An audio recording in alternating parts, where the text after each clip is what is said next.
Okay, well, we'll go ahead and get started, and we'll just welcome others if they join as we're going here. My name's Andy Feaster, and I'm principal with Development Strategies.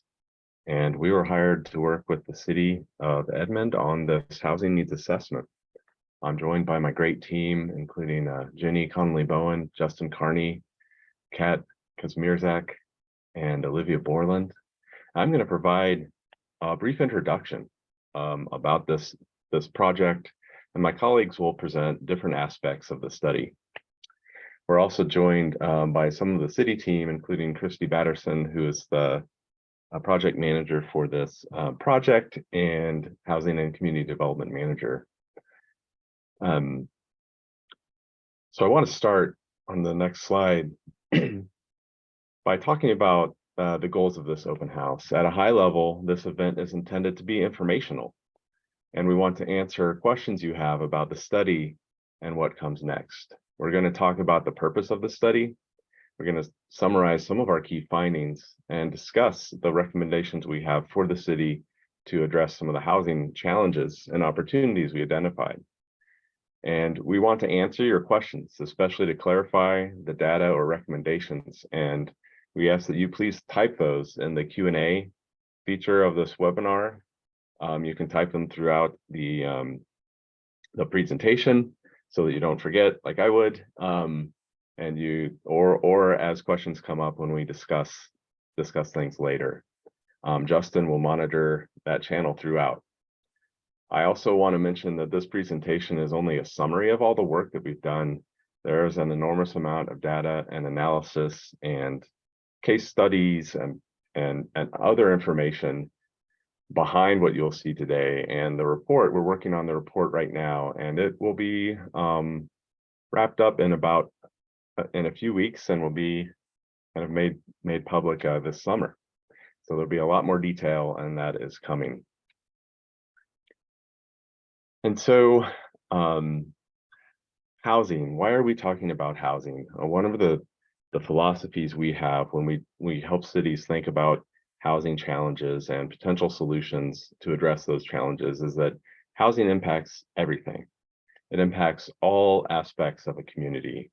And what we mean by that, kind of on the next slide, is housing impacts health and well-being of families. It supports and strengthens education. It creates more financial security and opportunities to grow wealth.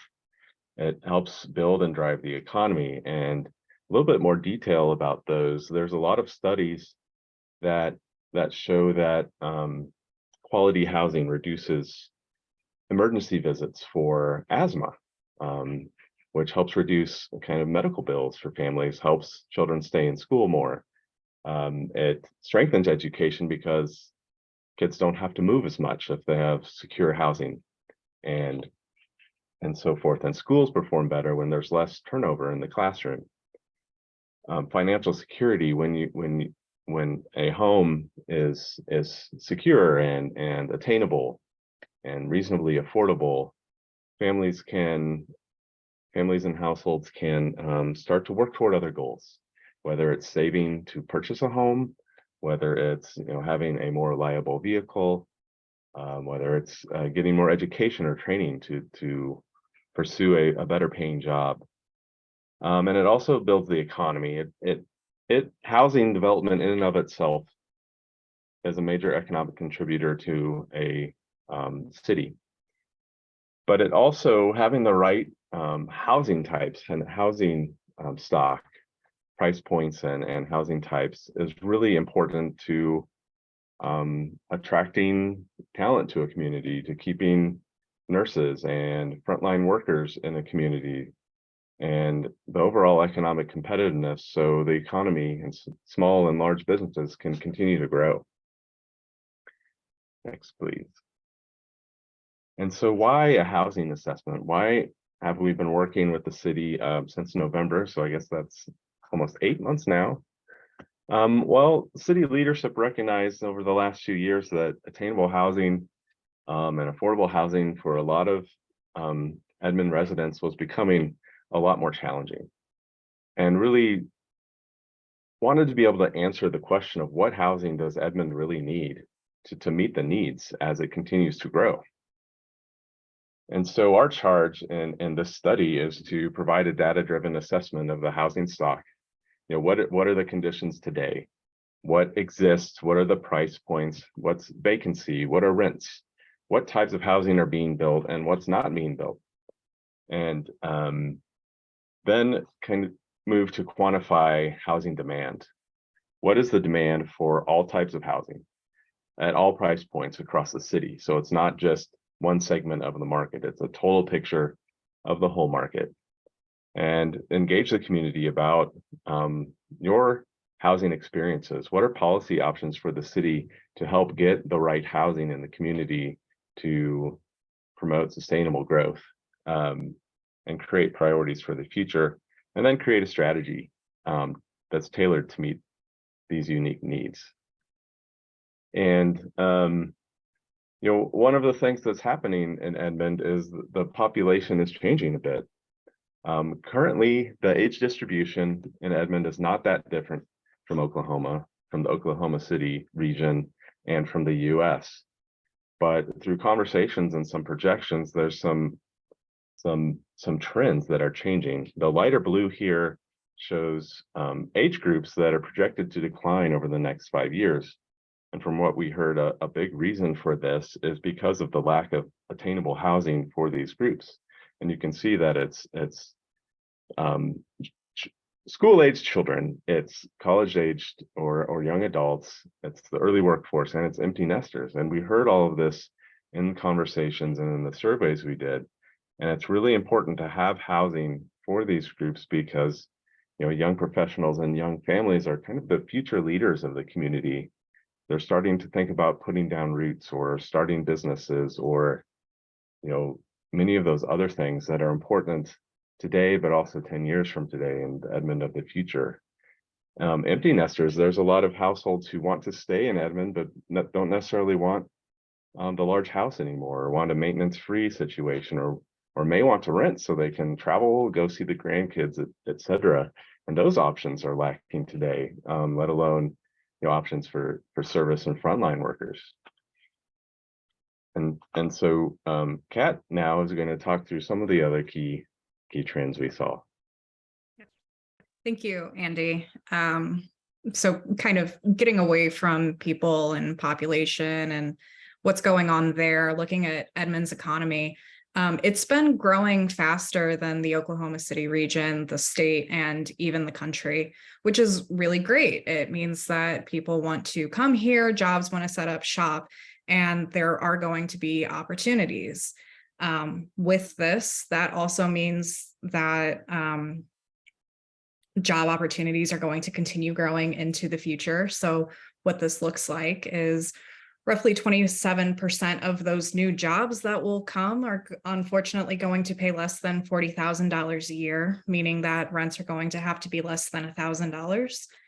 And 28% of those new jobs requiring a high school diploma are going to pay anywhere from the range of $35,000 to $65,000. This is great for some properties, but that means that rent prices are going to have to value anywhere from $800 to $1,600 a month for someone to be able to afford to live there without being housing cost burdened. And home purchase prices are going to have to be significantly less than what the average median price for homes values are, which is roughly $280,000. This means that affordable and workforce housing is going to be critical.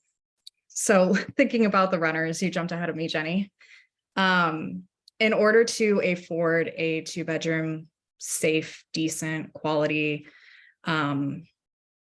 apartment, including utilities, rents are just over $1,000, meaning that a household has to earn $19.50 an hour.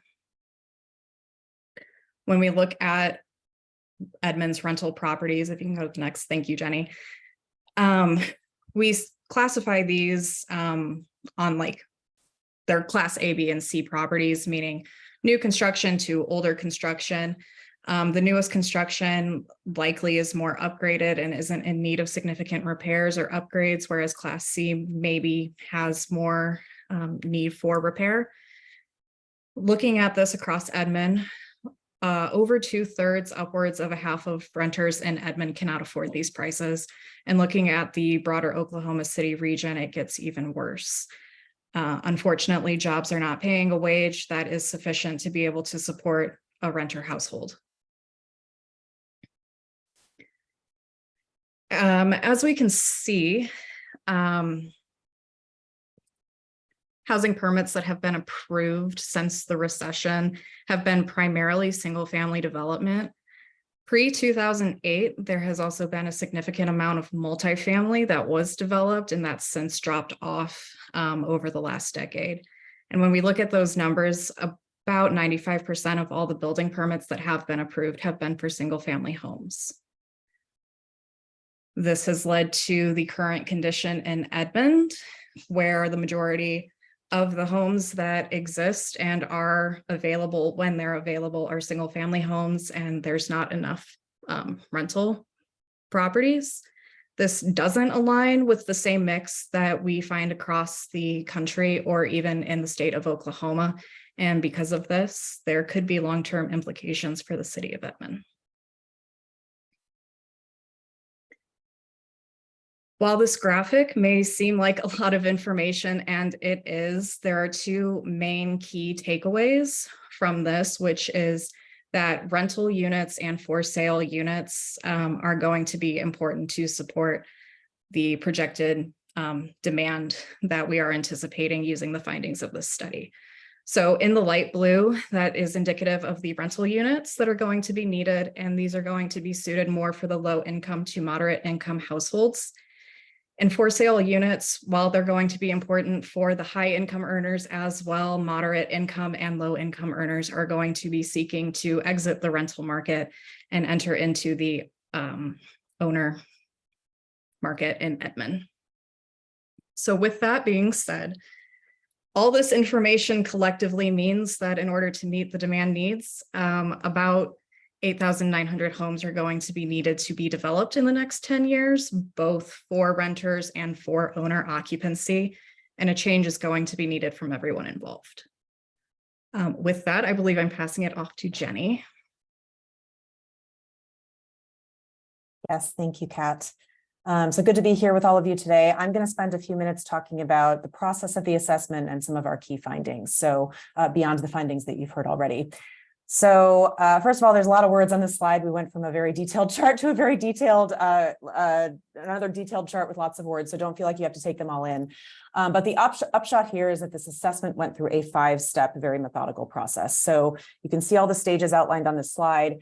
The first phase is our kickoff phase, and this sort of serves as our meet and greet for the community. We do a tour, have our initial conversations, and our first meeting with the project steering committee and the client team. Then once we've done that, we move on to the understand phase, where we're basically trying to gather as much information as we possibly can about a community, and in this case, Edmond. So for this project, that included both robust data analysis and great, very involved conversations with folks who live and work in Edmond, both through stakeholder roundtables and also some surveys. After we've gathered all that information, we then move on to analyzing it, and this includes the market analysis and demand projections that Kat discussed just now. Then once we've got all that information under our belt, we take all of that that we've learned and analyzed, and we use it as a foundation to talk strategy with the city team and the steering committee so that we can translate that information into recommended actions that you all can take going forward to address some of the housing issues that have been identified. And finally, we end with the report phase, which is where we are now. And we're basically working to gather everything that we've learned up from phases 0 to 3 into a final report. So we're over in the report phase right now, and you can see public open house is listed under 4. So this is an overview of the community engagement process we've gone through. This assessment process has included very robust, intentional community engagement. And there are many reasons for this, but one of them is that we do not want to propose any strategies that would not be supported by what the Edmond community wants to see. It's really important to us that we root our report and our recommendations in what the community has shared with us. So this has included a number of different strategies, including steering committee meetings, as I mentioned before. This includes folks from Edmond, from a variety of sectors who are connected in some way to housing in Edmond. We also held 4 focus groups back in April with folks who are especially impacted by housing challenges in Edmond. This included young professionals, renters, and developers. We also in April went to 2 public pop-up events, which was super fun. We had booths. You may have seen us if you did. Hello again. At the farmers market at on a Saturday morning, and then later that same day at the Heard on Heard Music Festival. So if you saw us there, or if you didn't, just know that we were there with a booth and with some boards. And if you did see us there, you may have voted on some housing types using dot stickers, which you'll see again in a minute, or maybe left comments using Post-it notes. And we really enjoyed all those conversations we got to have with folks at those events. Earlier on in the process, we also had 9 different stakeholder meetings with sort of a broad variety of people who provided local input and insight on housing in Edmond. And this included folks from lots and lots of different walks of life and areas of work and philosophies, including real estate agents and major employers, housing developers, small businesses, social services, education, healthcare, economic development professionals, city representatives, neighborhood organizers, and nonprofits. So lots and lots of different perspectives. We were really grateful for those. And then finally, at the bottom here, you can see we gathered the Edmond community's thoughts and perspectives on housing through two different web-based surveys over the course of the project, which pulled in over 2,100 responses combined. The first survey, which was out in January and February, gathered more robust input from Edmond residents on housing experiences, priorities, and goals. And then the second shorter survey was out more recently in April and May, I believe it closed. And actually, we can see right here, yes, it closed on May 26th. And this was focused on housing type preferences. And we didn't track this information for the second shorter survey, but on the first survey, 93% of all respondents live in Edmond. So most of the feedback we got was from folks who currently live in Edmond. So our key findings that we've been gathering in all these different ways through data analysis and community engagement funneled up into 6 themes, which in turn are informing our goals and our strategies and our tactics, which we'll be discussing today over the course of the webinar. So they're listed here on the slide, but I'll go through them really quickly for everyone. Number 1, Edmond's housing is unattainable for most people. So if you've been watching the project page or Edmond's social media over the past few weeks, you may have seen that this stat in this first goal shared that 64% of Edmond residents cannot afford the average new home price of almost $430,000. So that's pretty staggering. Number 2, the market is competitive. There aren't enough homes available today, and that's been alluded to already over the course of the presentation. Number 3, the city's population is changing, and Andy mentioned that earlier. We have especially young families and empty nesters that are having an especially hard time finding housing. Number 4, the housing market is creating challenges for employers, and we touched on this a little bit earlier as well, but just to elaborate a bit, many companies through the course of our conversations shared with us that their frontline staff, teachers, nurses, restaurant workers, support staff, first responders, are really struggling with the lack of housing available in Edmond. Many have to commute from 20, 30, 40 plus minutes away to get to their work, to their jobs, between their jobs and their homes. And this works for some people, but not everyone can afford those kinds of high transportation costs. And moreover, and in some ways more importantly, some workers are required to live within a specific radius of their jobs. That includes medical staff who are on call, for instance, and some first responders. So this is really pinching employers in ways that were really interesting to learn about. Number 5, housing challenges vary across the city. So just like most communities, Edmond has really unique, distinct neighborhoods that all have their own personalities and different housing needs. And then number 6, Edmond's market trends are pretty unusual. And as we discussed before, one of the most prominent examples of this is in the predominance of single-family housing being built over the past decade. Single-family housing is, of course, present in almost every community, but it is present in Edmond to a much larger degree than dominates in other places. So that's very unusual. So one other theme I want to hit on, and then I believe I'm handing it over to Olivia to take us into the next section, is that we've learned there is broad support for more housing variety in Edmond. So a couple things we want to share with you to illustrate that. So first of all, this infographic, which again you may have seen if you've been on social media or on the project page, this is built on data from the first survey. So the headline here is that there is a disconnect between the housing that people prefer and what is available in Edmond. So in response to a question that said, how much would you be comfortable paying for a home that you would own? 42% of responses indicated they'd be comfortable paying $150,000 to $300,000. By contrast, only 20% of responses indicated that they would be comfortable paying $400,000 or more. And again, the broader context here is that, of course, as I mentioned before, the average sale price of a new house in Edmond is currently almost $430,000. So the majority, a solid chunk of folks in Edmond would like housing that is not currently available in the market. So that's a first big takeaway. The second thing we wanted to share is that, again, on that same survey, we asked folks to rate 6 different housing priorities for Edmond on a scale of most important to least important, 1 to 5, 5 being most important, 1 being least important. And the number 1 voted for housing priority was, quote, housing options for sale or rental at price points that are not currently available. And 53% of total respondents felt that this priority was either at a 4 or a 5 or a 5 out of 5 level of importance. So this was very, very important for folks who live in Edmond. This was also the top rated priority. I think it's important to note for people under 34 and for people with a household income of $75,000 or less. And as we've been emphasizing, there are certain groups of people, including those groups of people that are struggling more than others with finding housing in Edmond. So that's important to emphasize. And then finally, as you may remember, if you saw us at the pop-up events in April, and as I alluded to before, when local folks were asked to vote for their housing type preferences on a board using dot stickers, we can see that people in Edmond have an interest in having more housing variety. So of course, it's important to note, and I don't want to disregard that, there is quite a bit of support for detached single family home options, which are important. And this is a housing type that works for many people. But there's also pretty significant support for other housing types. I think most notably single family attached housing like townhomes or duplexes, and also mixed use housing options, which would combine commercial and multifamily housing together in the same types of developments. So this was, again, we really enjoyed having these conversations with folks at the pop-up events. And thank you again to everyone who joined us for those. So now I'm going to pass the floor over to Olivia to walk us through some of our goals, strategies, and tactics. Yeah, good evening.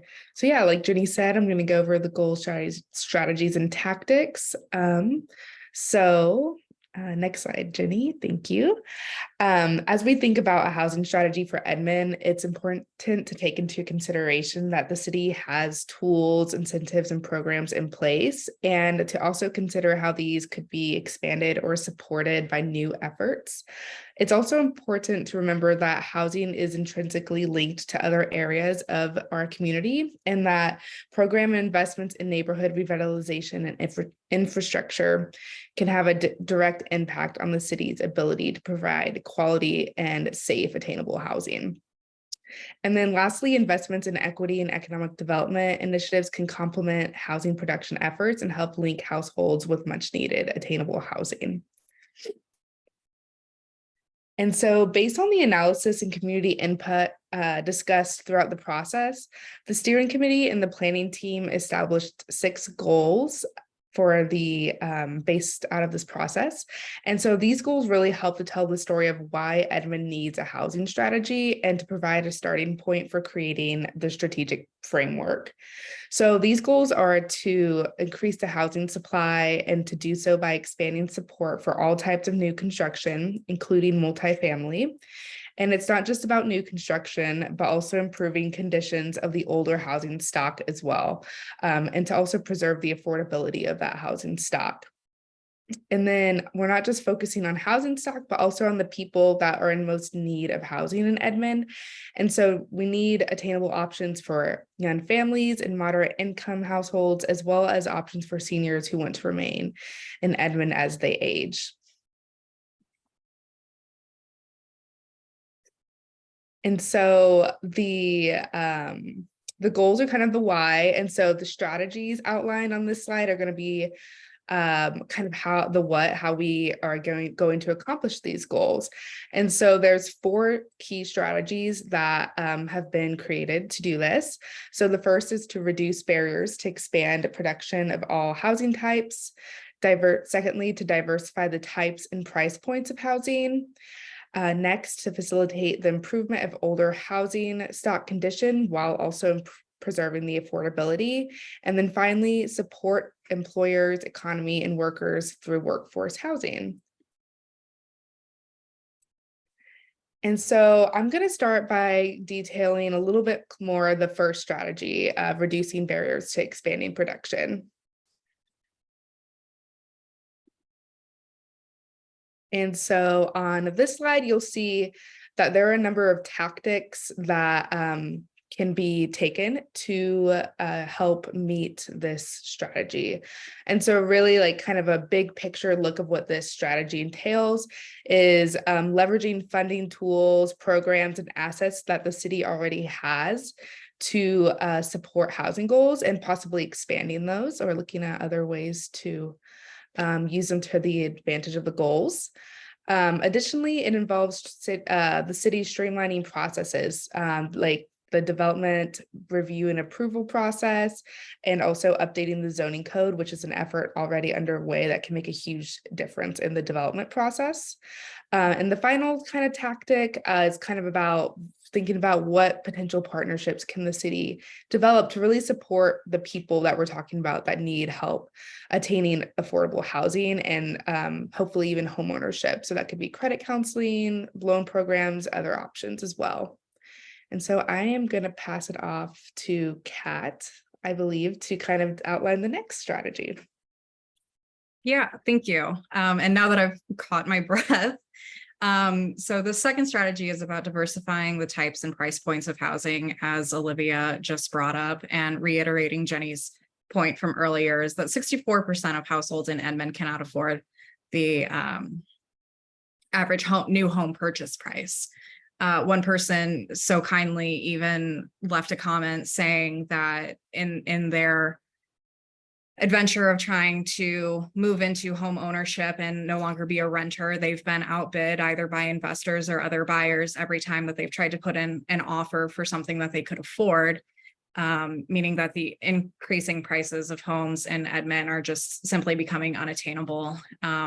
It's preventing would-be buyers from entering the market, and increased competition continues to drive up prices that would otherwise be more affordable. So looking at the tactics outlined for this strategy, there's 5 in total.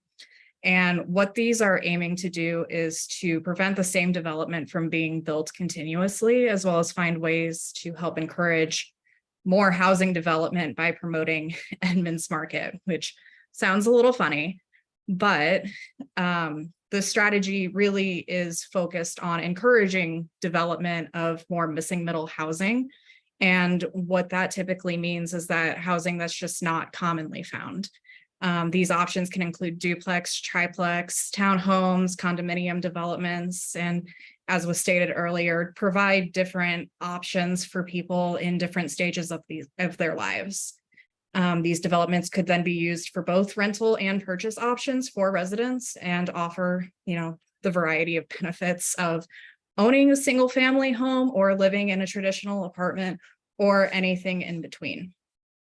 They can also accommodate people in different stages of their lives, maybe more focused towards young professionals, young families, empty nesters. As we saw earlier, those are expected to decline. So ways of bringing them back and hopefully not have a future of declining people in those age groups. And by marketing the development potential in Edmond, developers may also seek those opportunities and be interested in developing and expanding beyond just multifamily traditional apartment communities, as well as single family detached options. And I think with that, I pass it back off to Jenny. Yes, thank you, Kat. So the third strategy is about facilitating the improvement of older housing stock condition while preserving affordability. And what does that mean? So we know this is important in Edmond because of what we've seen and heard about housing conditions for folks that, again, I know I'm beating on this a lot, but it's important to reiterate. There are some groups that have had more trouble than others finding housing that's suitable for them, including young people, older adults, and frontline workers, just to name just a few. So again, we've got some infographics over on the side here that highlight a couple of these things. At the top here, you'll see, again, young people under the age of 34 reported, this is again from our first survey, reported seeing homes and apartments in need of significant repair at much higher rates than the general public. I don't know how well you can see the tiny footnote here, but we've got 63% under the age of 25 and 49% of people 25 to 34, compared to 34% as total survey respondents. And then again, going back to those housing priorities I mentioned earlier, when we talked about the #1 voted for housing priority, the #2 most voted for housing priority was more accessible options for financing home improvements. So these are folks that want to reinvest in their homes and improve them, and really keep their roots put down roots in the Edmond community, and want to access resources to make that possible.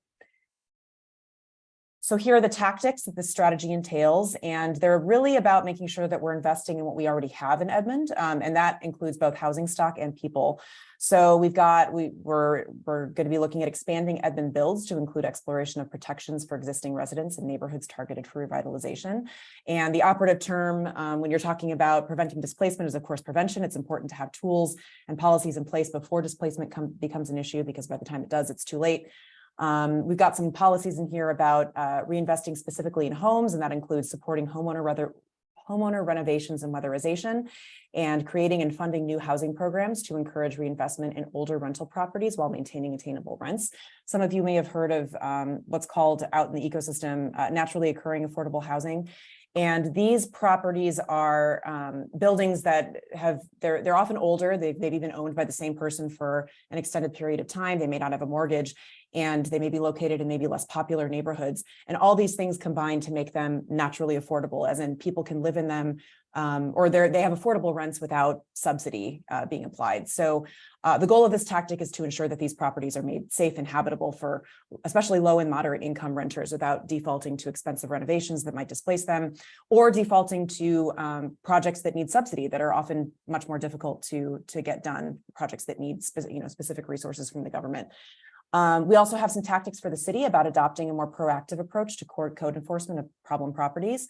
We've heard from our conversations that right now, given limited staff and resources, some of the approaches that have been taken in recent years are very reactive instead of being proactive, and adopting a more proactive approach will allow us to be more intentional about keeping up properties before they fall into disrepair and become a problem. And then the last tactic is about exploring creating a tax abatement program. And that is all about reducing or eliminating the amount of property tax that tax owners pay on new construction, rehabilitation, and/or major improvements on their property. So, and now I'm going to pass the floor back to Olivia to walk us through strategy #4. All right. So as a reminder, our last strategy is to support employers, the economy, and workers through workforce housing.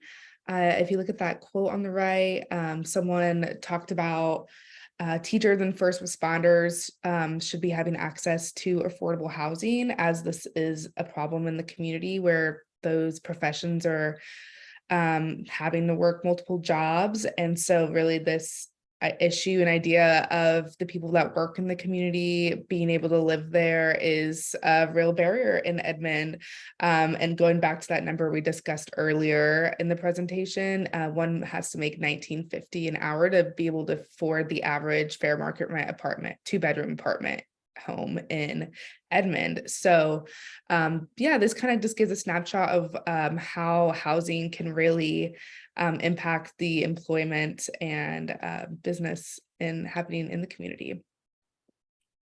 And so there are 4 tactics within this strategy. And so the first one's really about mapping employment concentrations and also looking at the housing options within a 15-minute drive. This will reveal like a mismatch between the workforce needs and housing needs and what's available and what's needed. And this tool can also be used for the second tactic, which is really like identifying and marketing potential development sites for workforce housing that could really be strong places for people that are working at certain employers in the community. And then next is the last 2 are really going to be about kind of building capacity. So the third is creating and funding a workforce housing program to facilitate this development of workforce housing and rental housing as well. And then lastly, to advocate for state and federal workforce housing programs. There's a number out there to advocate for that. And so this is something that the city could, use the data, what's been learned throughout this process and really advocate to show the need. And with that, I'm going to pass it off to Jenny to talk about what comes next. Yes, so what comes next? So because there's a lot here, and we didn't even read you the entire list of all the things, because you'll be able to read them yourself. And we know we have limited time. We want to get to your questions. So because there's a lot here, we wanted to make sure that we included some recommendations on what to tackle first and how these tactics nest within efforts that are already underway. So on this slide, you'll see there's sort of a matrix here. We've got on the side, on the left side, new efforts, expanded efforts, and continued efforts. And across the top, or not the top, but the middle horizontal bar here, we've got short-term, midterm, and long-term. So on the short term, there are a number of different things we want to do. We want to form a housing task force, establish a housing fund, and add new staff. And these recommendations are all about building the capacity and the muscle of the city and partners to sort of accomplish all the goals that are set out in this report. So a housing task force, as you'll see on the next slide, is all about assigning a group to manage this report, to monitor progress toward goals, and to make sure that we're always moving the needle forward. A housing fund will, of course, establish new resources to support housing projects that are much needed in the community. And then adding new staff, we all know if we work somewhere that staff are critical to making anything happen. So adding new staff at the city will allow the capacity needed to work toward these types of goals. And then the final thing under new efforts is to establish a baseline of housing and neighborhood conditions. And this will ensure that all partners working on housing in the city are starting from sort of a shared baseline understanding of conditions and what housing is like in the city, so that we can all make sure that we're working toward the same goals at the same pace. Under expanded efforts, we have using funding tools to help pay for infrastructure improvements. You'll recognize some of these from the previous discussion, so I won't go into a lot of detail. Streamlining the internal review and approval processes. We talked about that previously as well. And updating the zoning code, which is a process that's already underway, and that's going to be very, very important to make sure that the development process becomes a little smoother. In the midterm, we want to spin up some new efforts as well. We want to identify developable sites available for workforce housing, and Olivia just talked about that one. Establish a database on housing and development trends, and that will build on that baseline assessment of housing and neighborhood conditions that I mentioned just now. And we also want to create some programs to reinvest in older rental properties, like I talked about a few minutes ago, because again, it's important not just to focus on what's new and building new, but also to reinvest in what we have, and that includes both people and properties and housing. And then when we talk about expanded efforts, we want to expand existing homeownership support. So make sure that homeowners in Edmond are supported to improve their properties and to ensure that the homes that they're living in are healthy and safe. And as I mentioned again before, we want to expand Edmond Builds to ensure that we have the tools in place needed to prevent any displacement of existing residents as neighborhoods change. And then over the long term, we want to look at creating and funding a workforce housing program, creating a lookbook of different housing typologies, and developing pre-approved plans for builders, and those were all discussed before as well. And so all of this is over and above some continuing some efforts over the course of this entire timeline. And that includes repair programs, development review, code enforcement, and maximizing the use of entitlement funds. So again, funneling things even more beyond that matrix that we just discussed. We have pulled out 4 tactics that we recommend are most important to tackle in the first year or so. So on the right, you can see some of the reasoning behind these choices and the impacts they'll ultimately have. So first, updating the zoning code, as I just mentioned on the previous slide. This will help us clearly identify where housing types are legally allowed by right, which will remove a lot of uncertainty from the development process. And this is really important because we've heard from a lot of different people throughout this study, in our conversations, and in part of the data analysis as well, that housing development can be a little cumbersome and uncertain in some parts of Edmond. And so streamlining some of those processes will make it easier to develop housing. The second recommendation is forming a housing task force. And as I mentioned before, this is all about assigning a party responsible for overseeing progress toward report goals and guiding implementation, which is a big job. And we know that we need local leadership to help us make that possible. Number 3, establishing a housing fund. So this will provide critical funding needed to support housing projects. And for every $1 provided in local housing funds, they tend to leverage an average of $7 in additional public and private funds. This actually varies a lot from local housing fund to local housing fund. There are some that actually generate a lot more than that. So, so this will vary according to what Edmond ultimately gets set up, but that's sort of the average potential of investing in housing in that way, using that type of fund. And then number 4 is again establishing that baseline of housing and neighborhood conditions. And this is to make sure that all parties are starting with the same shared understanding so that we can target resources and programs appropriately as we continue doing this work. So timeline wise, what's next? So over the next month, our team is going to be continuing to work on drafting and refining the report document. Then in late July, we'll be returning for final council approval of the report. And then around August, we'll be launching some video interviews that share some of your neighbors' stories about their housing experiences in Edmond. So that's what's next in our timeline. And we're excited to be continuing through this process with you. And that concludes the presentation portion of today, but we're very happy to answer your questions in real time if you'd like to drop them into the Q&A function in the chat.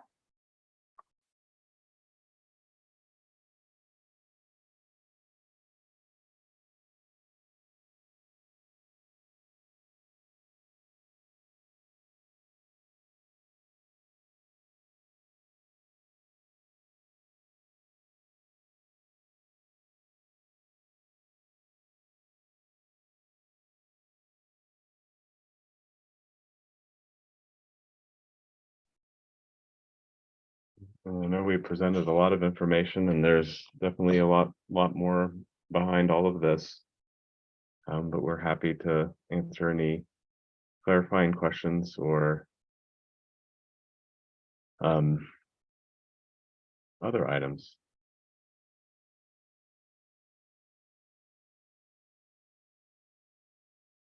We do have a question. Do you feel like you received enough input from Edmond business owners? And if so, what was the general feedback?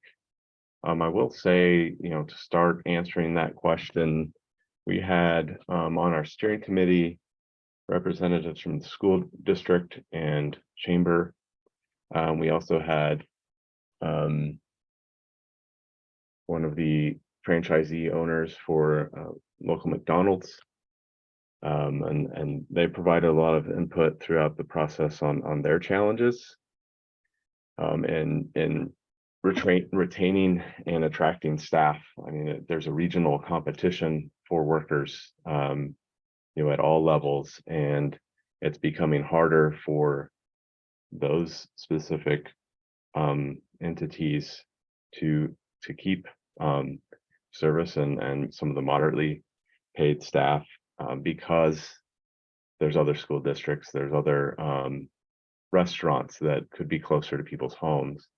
We also talked to a number of other businesses, including some of the hospitals, and it was a similar story for nurses and the staff you need to provide urgent care, emergency care, and the ongoing health care that is one of the the strengths of the Edmond community. So it's becoming a challenge to compete and keep the workforce close enough to provide the level of care that's needed.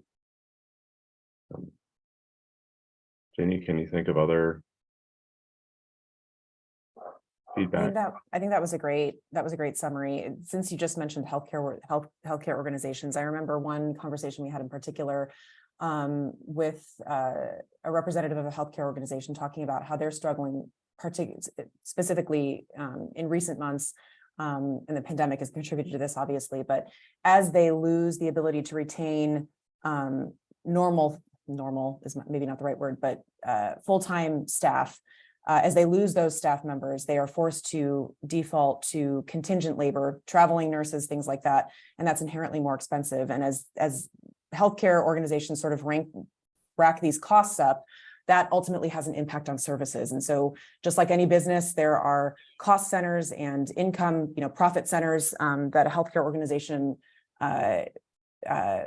has within their umbrella of services. And there are some services that inherently don't generate as much profit. And so the takeaway of this is that because it's getting much more difficult for healthcare organizations to retain staff in Edmond, the bottom line is that as that continues to become even more pinched, healthcare organizations are looking at long-term and hoping they don't, but worried about the possibility of having to shut down some important departments that in hospitals. So one example is, maternity care, OBGYN. That was an example that was given to us by this healthcare representative, talking about how those don't generate profit in the way that some other types of healthcare centers do.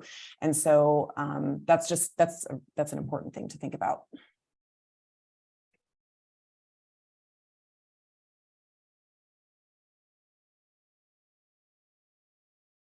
Okay, I have another question from Terry. How will these new plans impact existing homeowners? Will people be displaced in order to build these new types of housing? And where's the geographical focus in the Edmond city limits? I will start with the first question. So 3 questions, great questions. The new efforts are really to support all households in Edmond. So there's not enough diversity in housing types and price points for a lot of households to move to a new option should they want to. So it should, if the strategies are successful over time, there should be more opportunity for everyone. The second question, will people be displaced in order to build these new types of housing? A lot of the strategies are intended to build protections that Jenny was talking about a little bit to help prevent that where possible, because that is a very real concern of neighborhood redevelopment, reinvesting in some of the older housing. You want to create opportunities for people to be able to stay should they want to. And the study was for the whole city of Edmond, and some of the implementation materials, the different tactics and strategies apply differently to different areas of the city. So some of the older areas need some help or some focus to help improve conditions, to help people stay in their homes who might need an accessibility upgrade. Whereas in some newer areas, there may need to be more housing diversity to help create opportunities across the city. And any of my teammates have anything to add, I turned it to them earlier.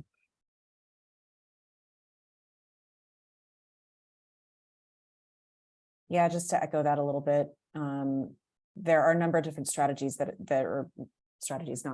tactics that will be outlined and fleshed out more robustly in the report that talk about all the different ways that a city can explore strategies that can help prevent displacement of existing residents. So some examples include right to return ordinances in neighborhoods that are seeing revitalization.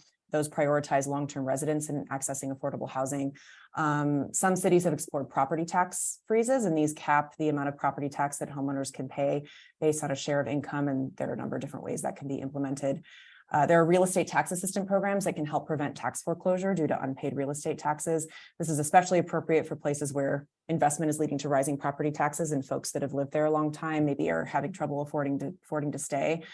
There are tenant protection policies that protect tenants from rejection based solely on some characteristics like credit history or screening score or prior eviction. And there's also right of first refusal policies that give tenants of a specific building the opportunity to purchase it first before it goes to the market if they're renting and their landlord decides that they want to sell the building. So lots of different things, and they will be definitely fleshed out more in the report. Yeah. We have a question here, and I'll get to a statement that was made by a guest earlier. I'll get to that in a second, but the question here is, how will credit counseling and home ownership classes help if affordability is not there in the first place? And I really, appreciate that question because it kind of gets at kind of the integration and how we look at this how we look at a housing assessment and how we think about housing strategy in kind of a holistic way. Because you're absolutely right. If the affordability is not there in the first place, having programs for first-time home buyers or credit counseling or those kinds of things aren't going to be, valued, aren't going to be useful. And so, I think the question there is not that this is not an either or sort of thing. As we talk about, and as we've sort of alluded to, and we get into much more greater detail in the plan document itself. These things are really, the strategies, the holistic 4 strategies, as well as all of the tactics in there are really complementary to one another. And so it would be, let's say, I think one of the simplest ways to answer that question is if all we did was focus on production and attainability and affordability and saying we just need more units and more units, without thinking about the people in the households that we are wanting to put into those units, that are needing and demanding those units, and also kind of thinking about the supports and the programs and services that we could provide them at the same time, we would have kind of a mismatch. So I think from the standpoint of the holistic strategy, the holistic assessment, I would answer that just in a way of saying that it's not an either or, and we're putting some of these ideas, we're putting some of these services and programs into place from a people perspective, in conjunction with thinking about the production side of things. Andy, there's another question here, and Julie, I'll get to your statement in a minute. For young professionals, what is today's starter home? What is today's starter home with land and construction costs increasing so much across the board?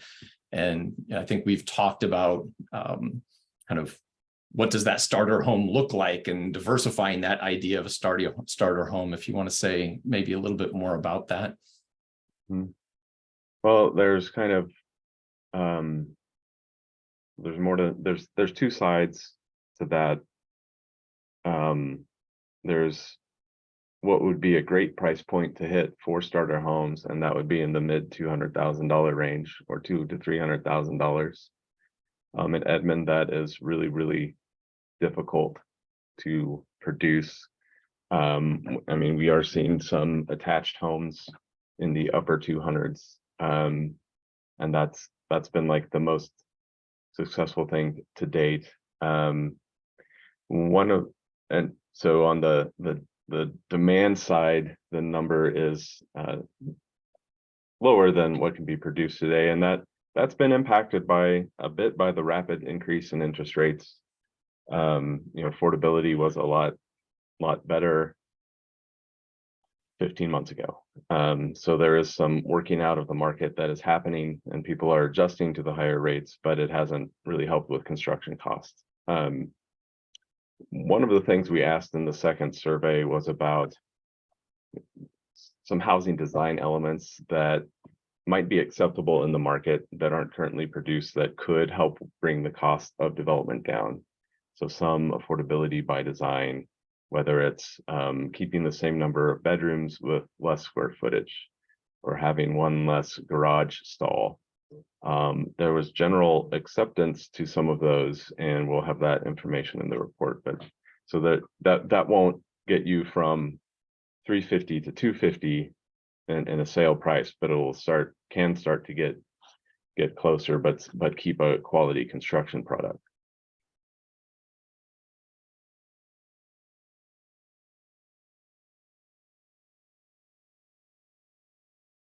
Great. Let's see here. So a couple of things. Julie, I'm not going to read your statement in its entirety, but I'll try to do my best to summarize some of the statements here. I think one of our guests has shared some statements and opinions about multifamily housing, low-income housing, rental properties, and how kind of the low income, the lower income housing, multifamily housing, rental properties, a perception them bringing in crime, creating more congestion, requiring more infrastructure, also requiring more taxes, and how this is kind of on the the opposite end of the spectrum from what many historically have moved into Edmond to find, that they're looking for that single family, larger lot, more higher end market rate kind of housing. And the statement really kind of concludes with a notion that, until people can afford to move into Edmond, into the type of Edmond that has been built over the last in the recent past, that they should just be living elsewhere until they can afford that. And I guess, what I would say to that right now really is, when we have the perspective going into an assessment or a study like this, we are thinking about kind of the holistic and sustainable aspects of a community.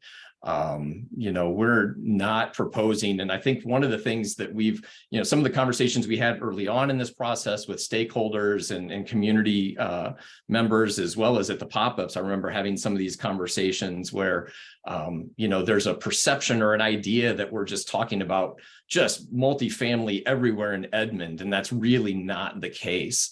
One of the things that we try to do is to think about, the place of Edmond and the places of Edmond. I think it was maybe Jenny early on in the presentation, could have been Kat, talking about how, there are different parts of the community that have different kinds of character, and that those the different characters around, the different characteristics around the city are really, supportive of could be supportive of different kinds of housing. So I think one of the things I would answer from sort of this multifamily, this desire to not have multifamily is, I think kind of maybe threefold. I think the first is that it needs to be very much context sensitive. You're putting them in areas where you have the infrastructure in place. You have, kind of that transition from the larger lot, more exurban and suburban as you move closer in, finding those appropriate locations. I think there's probably going to have to be some room to agree to disagree, from the standpoint that, from our experience of doing this in markets all over the Midwest, that multifamily in and of itself is not driving crime, and multifamily in and of itself is usually not driving increased infrastructure costs. It's actually the where we see a lot of that is the expansion of infrastructure out to the edges of communities to support single family development is where we actually see that. And I think the third thing I would mention here, to just sort of close my response to this comment, is that the perception that multifamily automatically means low income, it doesn't have to. When you read the report, and if you look at a lot of the kind of the information that we presented here tonight, there's a lot of information that says, kind of what I'll just term, kind of middle market or middle income families and households are having a hard time finding that. And the conversations that we had, the community conversations we had around that were first responders, teachers, utility workers. We talked to somebody who said that,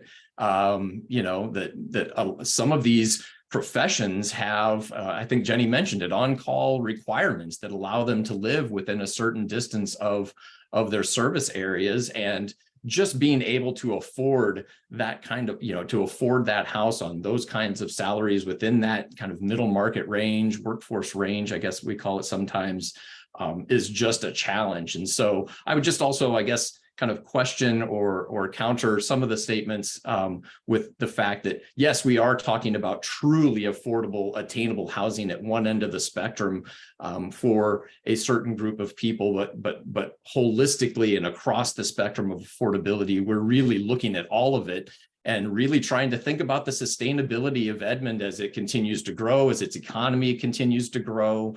And, we heard directly from healthcare employers, education employers saying we have a hard time, our employees have a hard time finding housing in Edmond.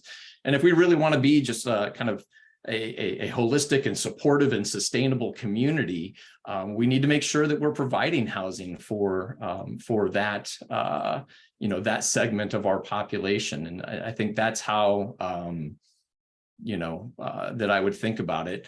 When I think about just real quick before I give up the mic here, I saw some follow-up questions.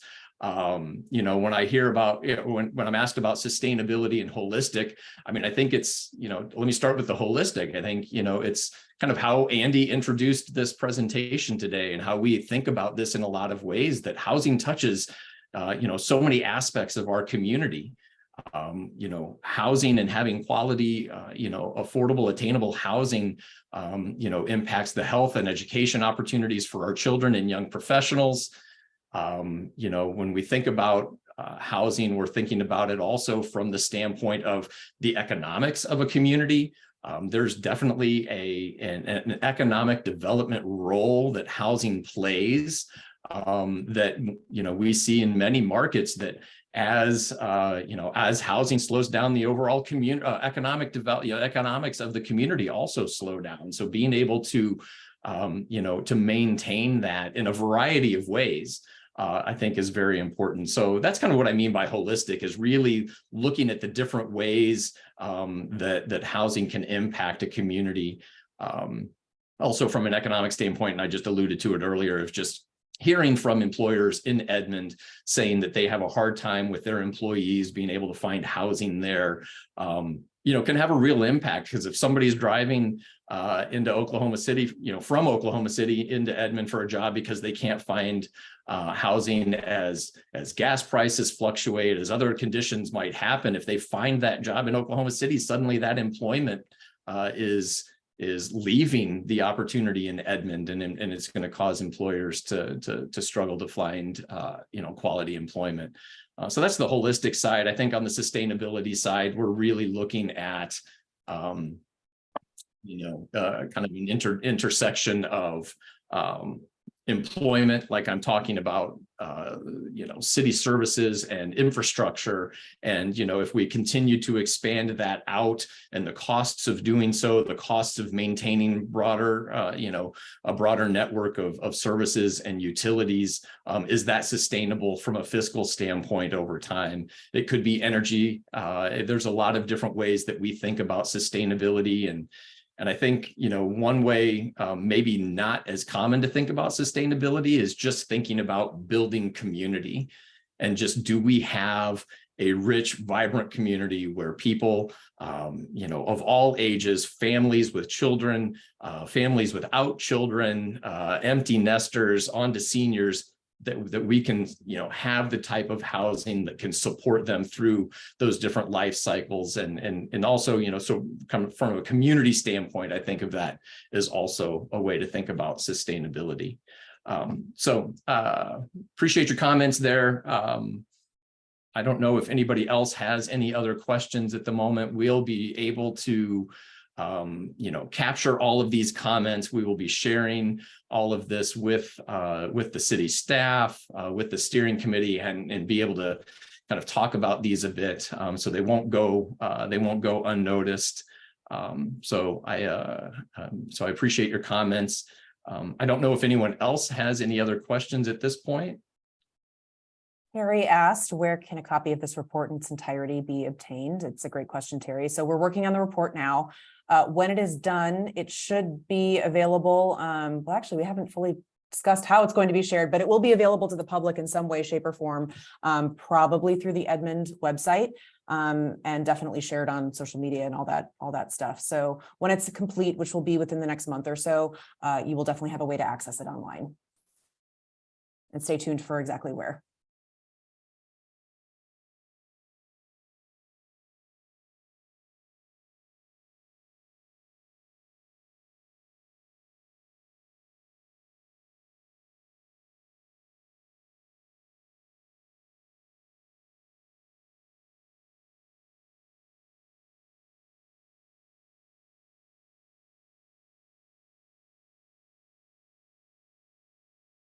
well, I don't see any other questions at this moment.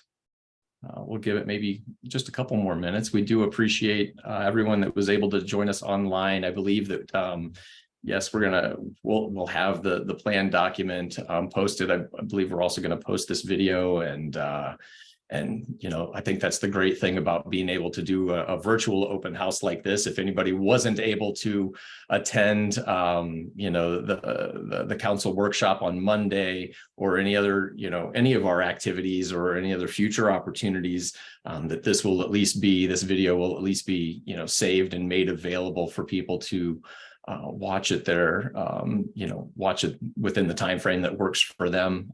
We realize that you know, sometimes it's hard for families with kids, workers, people working different shifts to always make meetings like this, and we do our best to accommodate it. And I think one of the ways that we're accommodating this is by having it recorded and made available to folks. So I appreciate that. And I think, you know, Andy or Jenny, unless there's anything else you want to add to the close, I think kind of provided some comments long enough for people to chime in with any other questions, and we don't have any. So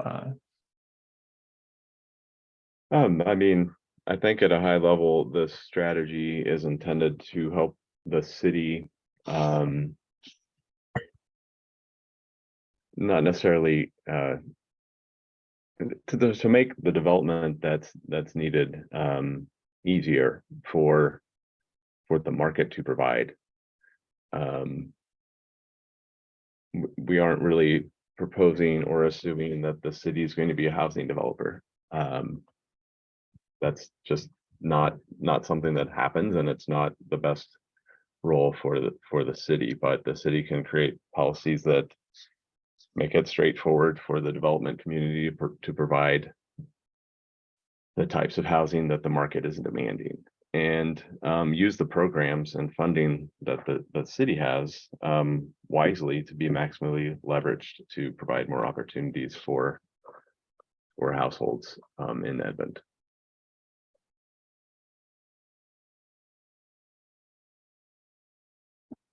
absolutely. And I just want to echo Justin's thanks for everyone who joined us tonight, and also over the course of the project. If you responded to the survey, if you joined us at the pop-ups or at a stakeholder conversation, we've really learned a lot from you, and this would not exist without your input. So we really, really appreciate you sharing your experiences and your thoughts with us. And I think a couple of us will stay on until 7 in case somebody pops on, and so we can keep addressing any questions until then.